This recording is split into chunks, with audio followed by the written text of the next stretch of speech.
جبریل سدرہ چھوڑ کے در رسول پہ حاضری دے رہا ہے۔ یہ موضوع اتنا وسیع ہے اور محبت آفرین ہے کہ ایک رات نہیں کئی راتیں گزر جائیں مدینہ منورہ کا تذکرہ محبت ختم نہیں ہو سکتا۔ اور ایک ہی جملہ میری ساری گفتگو کا مرکز و محور ہے، جہاں محبوب رہتا ہے اس جگہ سے تو محبت ہوتی ہے۔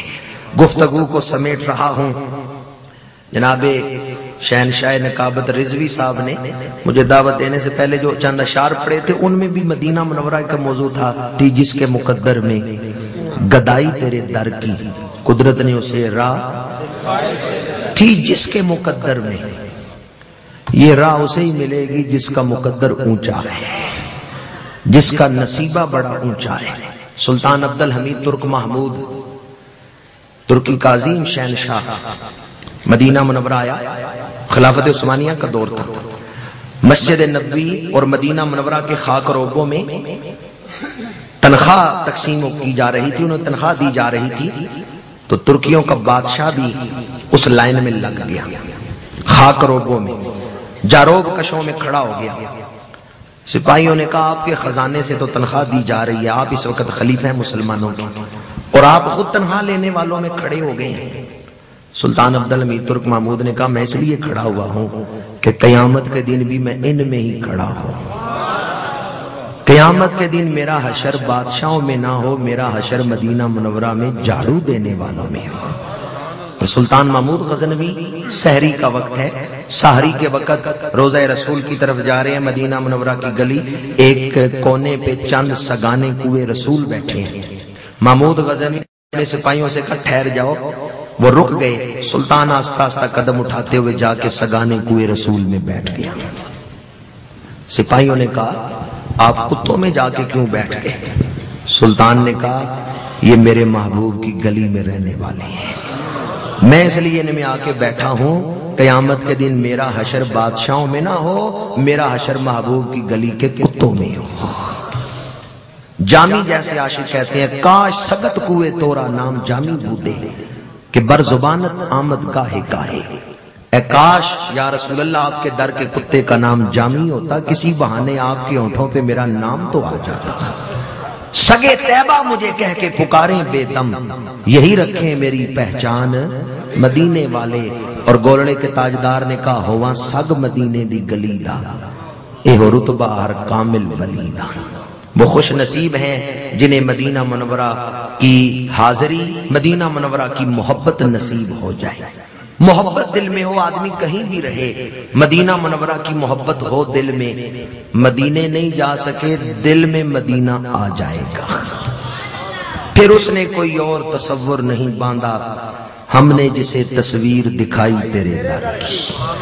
پھر اس نے کوئی اور تصور نہیں باندھا، ہم نے جسے تصویر دکھائی تیرے در کی۔ حضور علیہ السلام کے در کا ادب، حضور علیہ السلام کی نسبت کا ادب ہے۔ مجھے ایک سوال یہ بھی مجھے ٹھیک ہے جناب، ایک سوال یہ بھی بھیجا گیا ہے۔ مدینہ منورہ حاضری کے وقت درود و سلام خاص معمول ہے، ہر کوئی، یہاں بھی ہم کہتے ہیں کہ کاش وہاں جا کے سلام پڑھنا نصیب ہو، سلام پیش کرنے ہی وہاں حاضر ہوتے ہیں۔ حالانکہ حضور یہاں بھی سلام سنتے ہیں، لیکن عاشق کی خواہش ہوتی ہے در رسول پہ حاضر ہو کے سلام پڑھیں۔ کسی دوست نے اسی حوالے سے سوال کیا ہے کہ اللہ تعالیٰ نے اپنے محبوب پر کون سا درود اور سلام بھیجنے کا حکم فرمایا ہے؟ بعض لوگ کہتے ہیں کہ درود ابراہیمی کے سوا کوئی اور درود نہیں پڑھنا چاہیے، اور آگے انہوں نے یہ بھی لکھا ہے کہ کیا کوئی حوالہ مل سکتا ہے کہ کسی صحابی نے درود ابراہیمی کے علاوہ کوئی اور درود پڑھا ہو؟ سب سے پہلے تو اصول یاد رکھیں، قرآن کے مطلق کو ہم مقید نہیں کر سکتے، بات مشکل ہو جائے گی۔ آسان لفظوں میں کہنا چاہتا ہوں، قرآن نے مطلق حکم دیا یا ایھا الذین آمنوا صلوا علیہ وسلموا تسلیما، مطلقاً حکم دیا ہے، اور قرآن کے مطلق کو ہم مقید نہیں کر سکتے۔ درود کسے کہتے ہیں؟ درود کہتے ہیں طلب رحمت، ہم اللہ تعالیٰ سے حضور کے درجات کی بلندی کی دعا کریں، یہ درود ہے، چاہے عربی میں کریں چاہے اردو میں کریں۔ چاہے مولا یا صلی وسلم دائمن ابدا اللہ حبیب کا خیر الخلق کلہم، یہ پڑھیں، یہ بھی درود ہے، اور مصطفیٰ جان رحمت پہ لاکھوں سلام، شمع بزم ہدایت پہ لاکھوں سلام۔ چاہے اردو میں پڑھ لیں، چاہے عربی میں پڑھ لیں، چاہے فارسی میں پڑھ لیں، جس زبان میں بھی حضور علیہ الصلوۃ والسلام کے درجات کی بلندی کے لیے مزید طلب رحمت ہوگی وہ درود و سلام ہے۔ زبان اس میں پابندی نہیں ہے، اور جب تک اصول پتہ نہ ہو خدا را دین کو بازیچہ اطفال نہ بنائیں۔ وہ لوگ جنہیں اصول دین کا ہی نہیں پتا وہ دین بیان کر رہے ہیں، اور میں بڑے دعوے سے کہتا ہوں کتنے لوگ ایسے ہیں جنہیں پتہ ہی نہیں اصول دین کہتے کسے ہیں، اور وہ لوگ جنہیں دین کے لفظ کا معنی نہیں پتا کہ دین کے لفظ کا معنی کیا ہے، وہ بھی بڑے بڑے عقیدے بیان کرتے ہیں، یہ عقیدہ ہے، یہ عقیدہ ہے، اور اگر ان سے پوچھے نا دین کے لفظ کا معنی کیا ہے، وہ یہ معنی ہی نہیں بتا سکتے کہ دین کسے کہتے ہیں، اور عقائد بڑے بڑے بیان کریں گے۔ میں اس لیے اکثر کہتا ہوں دین بیان کرنا آسان نہیں ہے۔ آج آپ لوگوں سے واہ واہی نہیں کروانی، کل قیامت کے دن اللہ کی بارگاہ میں جواب بھی دینا ہے، کل اللہ کی بارگاہ میں جواب بھی دینا ہے۔ جو بھی آدمی دین بیان کرے خدا را پہلے اصول دین پڑھ لے، مقاصد دین پڑھ لے، دین کے مزاج سے آشنا ہو، قرآن اور حدیث پہ نظر ہو، سلف صالحین کے اقوال سامنے ہو، پھر وہ کوئی عقیدہ بیان کرے۔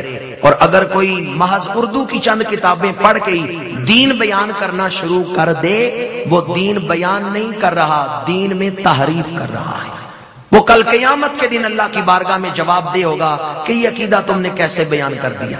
اب یہ جو پابندی لگاتے ہیں کہ صرف درود ابراہیمی پڑھنا ہے، کوئی ایک دلیل ایسی دیں جس سے مطلق کو مقید کیا گیا ہے، کوئی ایک دلیل ایسی جس سے مطلق کو مقید کیا گیا ہے۔ اور دوسرا آپ کا جو سوال ہے کہ کوئی ایسا حوالہ دیں کہ صحابہ نے درود ابراہیمی کے علاوہ کوئی اور درود پڑھا ہو، تو نوٹ کر لیں حوالہ دے رہا ہوں، بخاری شریف کے شارح امام احمد بن محمد قسطلانی، انہوں نے سیرت کی بڑی مشہور کتاب لکھی ہے المواہب اللدنیہ۔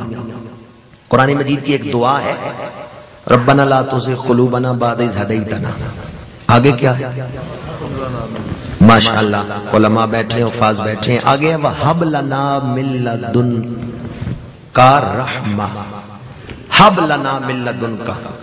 جب وہ یہ دعا قبول ہوگی اور لدنی مواہب ملیں گے تو وہ کہلائیں گے المواہب اللدنیہ۔ امام احمد بن محمد قسطلانی نے کتاب کا نام ہی اس دعا کی روشنی میں رکھا ہے المواہب اللدنیہ۔ المواہب اللدنیہ کے اندر وہ درود موجود ہیں جو صحابہ نے پڑھے ہیں۔ حضرت علی شیر خدا کا بڑا طویل درود، حضرت عبداللہ بن مسعود، دیگر صحابہ کرام کے درود جو وہ پڑھتے تھے اور درود ابراہیمی کے سوا پڑھتے تھے، وہ درود المواہب اللدنیہ کے اندر موجود ہیں۔ دیگر بھی حدیث اور سیرت کی کتابیں ہیں جن کے اندر وہ درود شریف موجود ہے۔ اور بڑے مزے کی بات آپ کو سنا رہا ہوں، ایک دوست مجھے کہنے لگے حضور صلی اللہ علیہ وآلہ وسلم پر درود ابراہیمی کے سوا کوئی درود نہیں پڑھنا چاہیے۔ سمجھ آئیے؟ حضور صلی اللہ علیہ وآلہ وسلم پر درود ابراہیمی کے سوا کوئی درود نہیں پڑھنا چاہیے۔ میں نے کہا یہ جو تم نے پڑھا ہے صلی اللہ علیہ وسلم یہ درود ابراہیمی ہے؟ اس نے کہا نہیں۔ میں نے کہا خود پڑھ رہے ہو اور ساتھ ہی کہہ رہے ہو درود ابراہیمی کے سوا کوئی اور درود نہیں پڑھنا چاہیے۔ یہ جو پڑھ رہے ہو صلی اللہ علیہ وآلہ وسلم یہ کب درود ابراہیمی ہے؟ یہ بھی تو تم نے خود ہی بنایا ہے، یہ بھی تو اپنے الفاظ میں حضور کی خدمت میں تم درود اور سلام پیش کر رہے ہو۔ جن لوگوں کی کتابوں میں ہے کہ درود ابراہیمی کے سوا درود نہ پڑھے، ان کی کتابوں میں یہ لفظ بھی موجود ہے حضور صلی اللہ علیہ وآلہ وسلم، حالانکہ یہ درود ابراہیمی نہیں۔ تو تھوڑی سی بھی عقل ہو تو دین سمجھ آئے گا، عقل ہوتی تو خدا سے نہ لڑائی لیتے۔ یہ گھٹائیں اسے منظور بڑھانا تیرا، اگر حضور علیہ الصلوۃ والسلام کی تھوڑی سی بھی بے ادبی دل میں آ گئی تو عقل پہ پردے پڑ جائیں گے۔ کسی دوست نے پوچھا ٹھیک ہے جی درود ابراہیمی کے علاوہ درود پڑھ سکتے ہیں، لیکن یہ جو صلاۃ والسلام علیکہ یا رسول اللہ اس کی دلیل کیا ہے؟ تو اس کی دلیل بھی نماز میں ہی ہے۔ نماز میں جب ہم تشہد پڑھتے ہیں تو السلام علیکہ ایھا النبی، ایوہ النبی کا مطلب ہے اے نبی یا نبی، یہی مطلب ہے ایوہ النبی کا۔ السلام علیکہ، یہ کام مخاطب کے لیے ہے۔ اور امام غزالی نے لکھا ہے جب تم یہ سلام پڑھو نماز کے دوران تو اس نیت سے پڑھو، انشاء سے پڑھو، اس نیت سے پڑھو کہ میرے حضور موجود ہیں اور میں انہیں سلام پیش کر رہا ہوں۔ حتیٰ کہ غیر مقلدین میں سے نواب صدیق حسن خان بھوپالی نے بھی مسک الختام میں لکھا ہے پس آن حضرت در زوات مسلیاں حاضر و موجود است، کہ جب نمازی درود پڑھ رہا ہے، سلام پڑھ رہا ہے تو یقین رکھو حضور سلام سن رہے ہیں، حضور حاضر و ناظر ہیں اور ان کی خدمت میں سلام پیش کیا جا رہا ہے۔ اس لیے یا رسول اللہ کہنا، اس عقیدے کے پیچھے اور بڑے عقائد ہیں۔ حضور زندہ ہیں، حضور سن سکتے ہیں۔ حضرت سلیمان علیہ السلام وادی نمل میں گئے، چیونٹی 3 میل دور ہے۔ چیونٹی نے حضرت سلیمان کے لشکر کی خبر پالی اور دوسری چیونٹیوں سے کہنے لگی بلوں میں گھس جاؤ، اللہ کا نبی لشکر لے کے آ رہے، کہیں تمہیں پیروں کے نیچے نہ روند دے۔ فتبسم ضاحکا من قولہا، قرآن پڑھ رہا ہوں، فتبسم ضاحکا من قولہا، حضرت سلیمان علیہ السلام مسکرائے۔ چیونٹی 3 میل دور ہے، حضرت سلیمان اس کی گفتگو سن رہے ہیں۔ آپ چیونٹی ہاتھ پہ رکھیں، کان کے قریب لے جائیں، آپ نہیں سن سکتے چیونٹی کی بولی کیا ہے۔ اور نبی کی شان دیکھیں، چیونٹی 3 میل دور ہے، نبی چیونٹی کی بولی۔ اب ذرا دیانتداری سے فیصلہ کرنا، نبی کی شان کیا ہے؟ لوگ کہتے ہیں امتیوں کی نہیں سنتے، نبی تو چیونٹیوں کی بھی سن رہے ہیں، نہیں سمجھے آپ؟ لوگ کہتے ہیں امتیوں کی نہیں سنتے، قرآن کہتا ہے نبی تو چیونٹیوں کی بھی سن رہے ہیں۔ ایک چیونٹی زمین پہ رینگ رہی ہے، دوسری چیونٹیوں سے کہتی ہے بلوں میں گھس جاؤ۔ قرآن بیان کرتا ہے فتبسم ضاحکا من قولہا، جو نبی چیونٹی کی آواز سن رہا ہے وہ امتی کی نہیں سن سکتا۔ اور حضرت سلیمان چیونٹی کی سن لیتے ہیں، سلیمان کے بھی امام، دور و نزدیک سے سننے والے وہ کان لالے کرامت پہ آنکھوں سالا۔ اس لیے جب ہم یا رسول اللہ کہتے ہیں امام الانبیاء کی توجہ حاصل ہوتی ہے۔ ایک دوست کہنے لگے یا رسول اللہ کیوں کہتے ہو، یا محمد کہا کرو، پتہ چلے حضور کو بلا رہے ہو۔ رسول تو اور بھی بڑے ہیں، حضرت ابراہیم بھی رسول ہیں، حضرت موسیٰ بھی رسول ہیں، حضرت عیسیٰ بھی رسول ہیں، توجہ ہے نا، رسول تو اور بھی بڑے ہیں۔ تم کہتے ہو یا رسول اللہ تو سارے رسول متوجہ ہو جاتے ہیں کہ پتہ نہیں کس کو بلایا ہے۔ اعتراض سمجھ آیا؟ اعتراض کرنے والوں کے ذہن میں اعتراض ہی آئے گا، کہتے ہیں یا تو حضور کا نام لو نا، خالی کہہ دیتے ہو یا رسول اللہ، رسول 313، ہر رسول کی توجہ ہو جاتی ہے پتہ نہیں کس کو بلایا ہے۔ میں نے کہا قربان جاؤں تمہارے ماننے پر اور نہ ماننے پر، نہ مانو تو حضور کی نہ مانو، ماننے پہ آؤ تو کہو سارے رسول سن رہے ہیں، سارے رسول سن رہے ہیں۔